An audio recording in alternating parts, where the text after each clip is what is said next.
guys, today we're going to be looking at the game Bazaar Exchange. Now, the object of this game is you're going to be trying to win what are called ingots, and you're trying to win 3 of them. And the way you're going to be winning these ingots is you're going to be doing a lot of bartering, a lot of trading, trying to make these different products on the board to try to get money to help with bidding later on. This game comes in 5 different phases, and we'll go ahead and take a look at it. Okay, everybody, here we go. We'll go ahead and start with the board. On the board, this is going to be the Bazaar, and you are going to be dealing out, depending on how many players there are in the game, a certain amount of what are called these product cards over here on these different slots here on the board.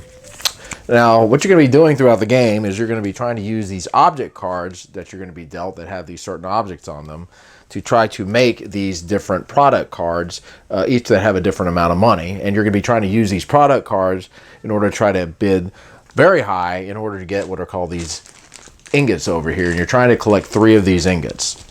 So the way these cards work is in order to make one of these things, you need to have the object of the dagger and the starfish for this particular one. And this is going to be how much it is worth in dribs, which is the monetary value.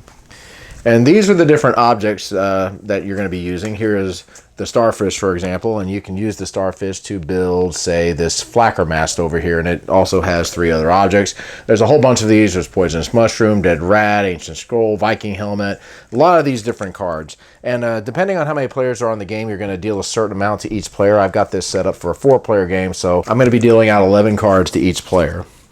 Now, on top of this, everybody is going to be receiving one of these cool little bags that has a tribe name on it. And this is Dark Wind. Here's one for Pale Sea. Here's one for Eternal Moon. And each tribe can have up to 2 people in it. So you could technically have a 14-player game with this. And on top of that, everybody is going to be receiving what are called dribs. These are the monetary values. And each drib is going to be worth 50. And each player is going to be receiving 10 of these. On top of that, you're going to be receiving what is called the trading token. There's going to be a couple of phases in the game where you're going to be trading and bartering with other players. And this is where you're not trading, and this is when you are saying, okay, I'm ready to trade. And you'll be doing this in a couple of the phases in the game. So anyway, I've got this set up, and you're going to have, with the 4-player game, you're going to have 6 of these object cards out here ready to go up for an auction. You also have a die over here. You're going to be rolling this in case there are ties in certain things. But ultimately what you're going to be doing is you're going to be using these object cards to try to build up some of these products over here, which are going to be worth money. And then you're going to be using a combination of the dribs that you have and these products over here in order to try to bid for the ingots in the final phase. So let's go ahead and go over the different phases. The first phase is going to be the auction phase, and what you're going to be doing is you're going to be auctioning for these different objects over here.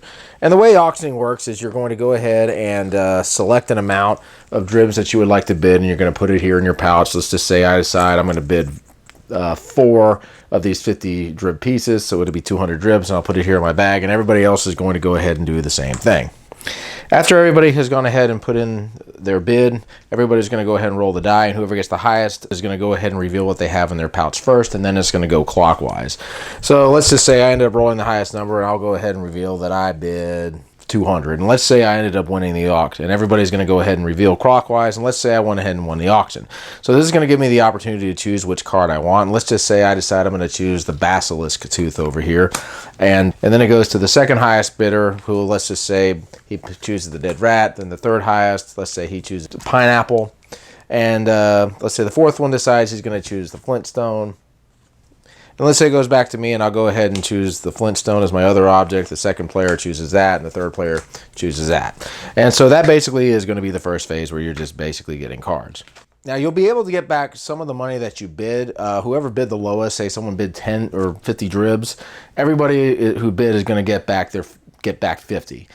So you're going to get back the minimum amount that people bid.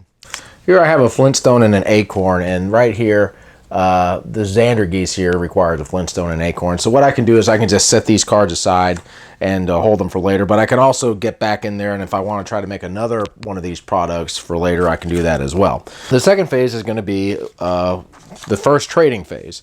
So whenever you're ready to do trades, you'll just simply go ahead and put your trading token up like that, and then you go ahead and start bartering with other players. You can barter dribs, you can barter for other cards, and for the object cards, this is how many object cards there are, and then this is how much they are actually worth. So this kind of gives you a reference. So I could like say, okay, I would like to get an acorn from somebody. I will be willing to trade, say, a Flintstone and a basilisk and maybe some money. And so it's an open auction, so you can just wheel and deal with everybody. Once I'm done with whatever I want to do as far as the trade goes, I'll just go ahead and turn my trade token over, saying that I am not doing any more trading for the round. And that's going to be the second phase. The third phase is what is going to be called the ability auction. Now, these are going to be the ability cards, and these are going to do one of two things. They're either going to enhance the value of one of the objects that you have, or you're going to be able to steal from somebody else in general. So what you'll do is you'll go ahead and place an amount of cards that is equal to the amount of players in front, and this is going to allow you to bid on the abilities. And I'll show you one. Here's one that says Fisherman. It says products that use the starfish or pufferfish are worth double, so that's a good card. And here's one that says steal all flint stones from another tribe. Now, there's also symbols on here, and if one of these cards matches your symbol of the tribe, you'll be able to go ahead and just take the card for free. Now, when it comes to this auction, whatever you bid, you're going to go ahead and give up here over to the bank.